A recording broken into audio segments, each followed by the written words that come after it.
The next speaker is Nancy Elewa, an iron 57 Mössbauer study of the ordinary chondrite meteorite Lynch 001. Thanks for your time today, and thanks. I have to first thank the organizing committee to give me this opportunity to talk today about part of my work. My name is Nancy Elewa, and I'm studying in the University of New South Wales in Canberra campus in Australia. And today I'm going to talk about which one? That one? Yeah. And today I'm going to talk about my study on one of the meteorites that have fallen on Earth using Mössbauer spectroscopy.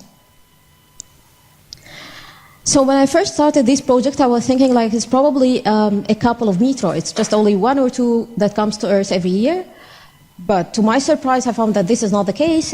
It's just it's around 4 tons of meteorites that arrive to Earth every year that can be classified depending on their iron amount inside them, either iron meteorites or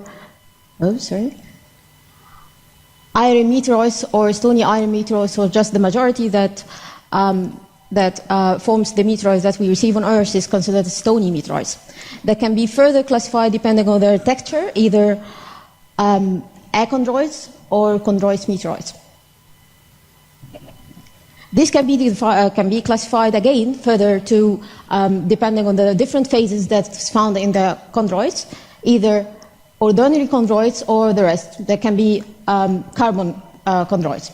So today I'm talking about one of these ordinary chondrites. Its name is Lynch. So a bit about Lynch.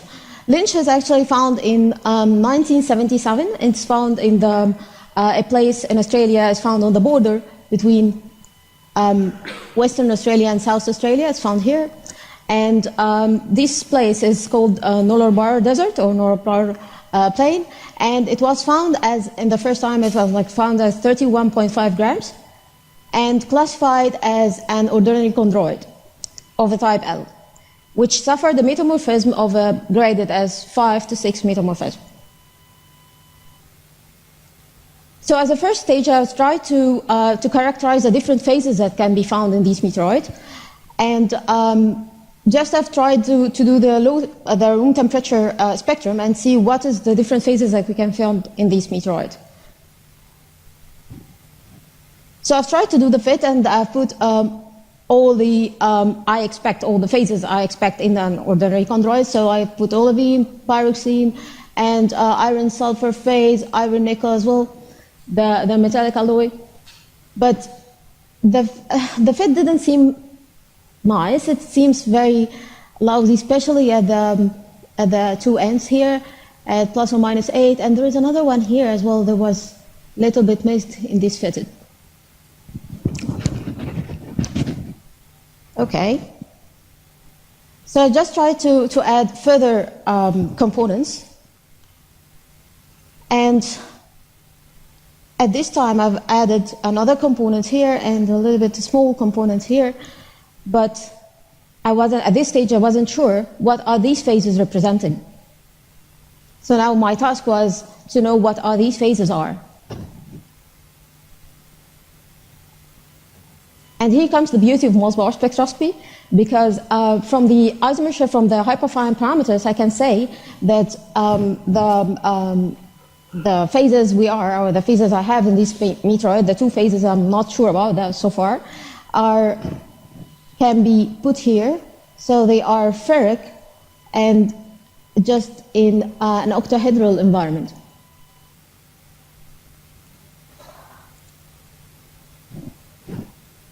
But still, there is a question about what phase they are. I still have different phases of the iron oxyhydroxide, so which one should be?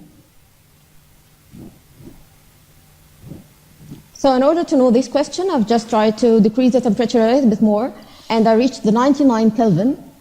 And at 99 Kelvin, I found a strange thing that I found that, to my surprise, the two components that were there, it merged to one, to form one big component here. And another thing as well, was seen that the ferric doublet that was here in the middle decreased. So where have that, like, where these ferric components have gone?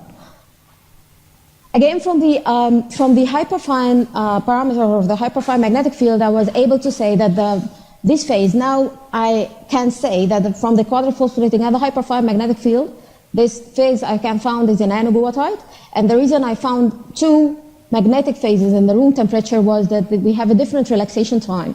So the nanoparticles, the nanogoethite that's found in this meteorite is found in different particle size and definitely different blocking temperature.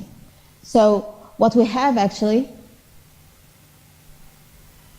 was that at the room temperature, some of the goethite was here or was seen as a doublet, so haven't done already the transition or haven't gone magnetic, and some already have gone the magnetic. So, and there is still a small phase here that is already in the ongoing process. So at this stage I was sure, or I was kind of content, okay? So the phases we have in this meteorite can be assigned to the different phases here. And now comes the second question. So, so now I have known the phases in the meteorite, so can we use this further? Yes. So there was an attempt to classify the meteorites depending on the Mössbauer parameters we can get. So depending on actually the absorption of the, or the area, the absorption area of the metallic phase to the non-metallic phase.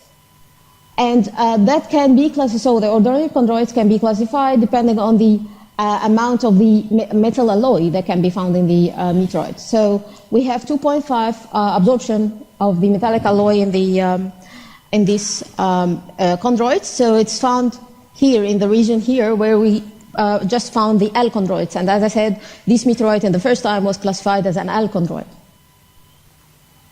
The other thing also that there was an attempt to classify even the grade, like the grade of metamorphism. So the ratio of the olivine to pyroxene was found to be 2.7. So it's found in this region. So it's found as L chondroid in of metamorphism stage graded as between 5 and 6. So somehow here. So again, the Mössbauer so far is kind of agreeing with what was already discovered or these meteorites have already classified. The good thing or the special thing about this meteorite in particular that it's found in one of the driest places, one of the most dry places in Australia. It's found here in the North Bar place where the good thing about that is just most of the meteorites that comes on Earth, or actually all of the meteorites that comes on Earth is found that have the iron either in a metallic stage or ferrous state. But once it comes to Earth, the oxidation process starts and the chemical transformation starts. So these metallic alloy or these metallic iron and ferrous start to change to ferric. So we can say that the ferric component that's found in the meteorite is kind of more or less related to its time spent on Earth. So can we really relate that? Can we really take from the absorption area that we found in the Mössbauer, can we relate that to the time or the terrestrial age of the meteorite? And this was the second task. So what I have did is I found 3 meteorites that was found in the literature that found like classified as L5, and they are found as well in Australia in the same place. So and their time or their terrestrial time have been already known, and their Mössbauer spectrum have been already classified or fitted at the room temperature. So we know the different phases in them. And try to see what they will look like if we do the fitting for that. And this particular fitting, we see that in the very, very early time of the terrestrial age, the meteoroid goes very fast oxidation process, so that's why we see kind of a power low. And when I've tried to see my meteoroid that falls here, I found that Lynch is found here in particular. So is found to be 6.5 K years, so it's about 6,500 years. So this is what I get from the Mössbauer. So when I've tried to see the oxidation percentage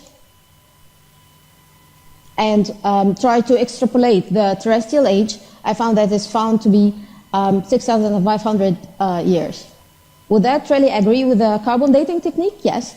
The carbon dating technique actually say that it's 6,700 years. So I'm kind of saying here that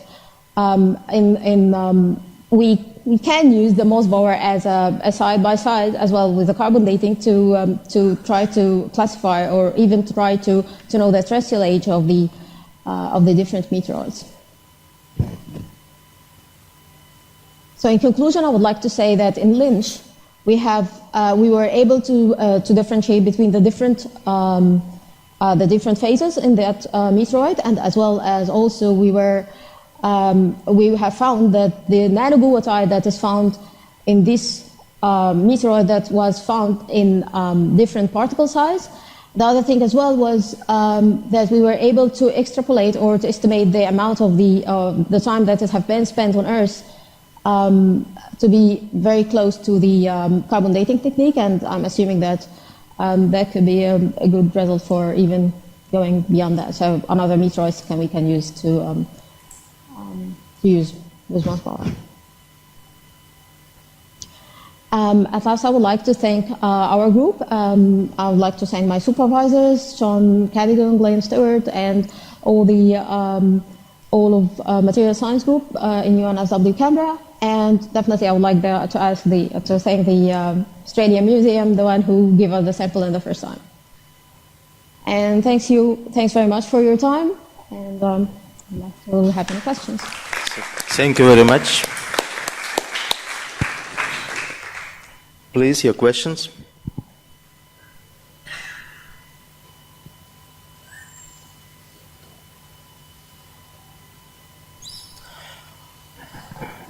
May I ask you a question?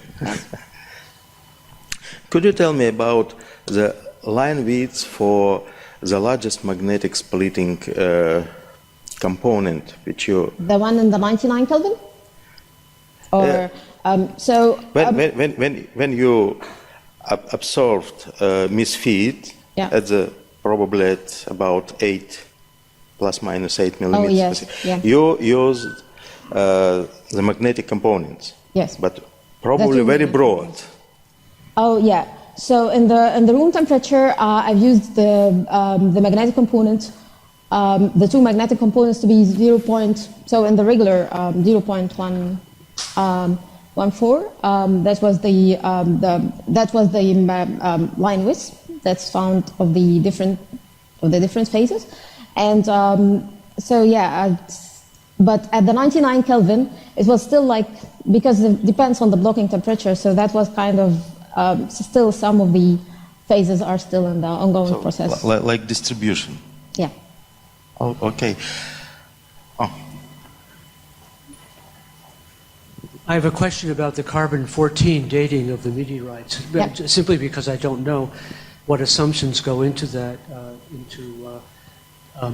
estimating how much carbon-14 there was at the time that the meteorite fell, and how much neutron exposure the meteorite experienced before it landed on Earth. Can you say a few words about that? I'm not expert in carbon-14 dating myself, but that's why it definitely has flaws with that, but it is considered one of the most efficient so far techniques to get the dating for the meteoroids, because the meteoroids after like 40,000 years or something, it's just it will turn over to be kind of rust, so it's 40 after 40,000 years. So that's why the carbon dating technique is like, it's most of the time is used for the dating, but I'm not an expert in the carbon dating technique myself. Have you any other questions? So may I ask one more question? Okay. Concerning oxidation rate evaluation. Okay. As I understood, these types of meteorites which you showed were found at 1 area, at the same area.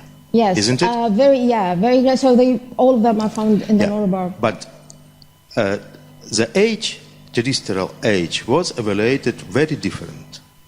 Yes, because they didn't. There is a question.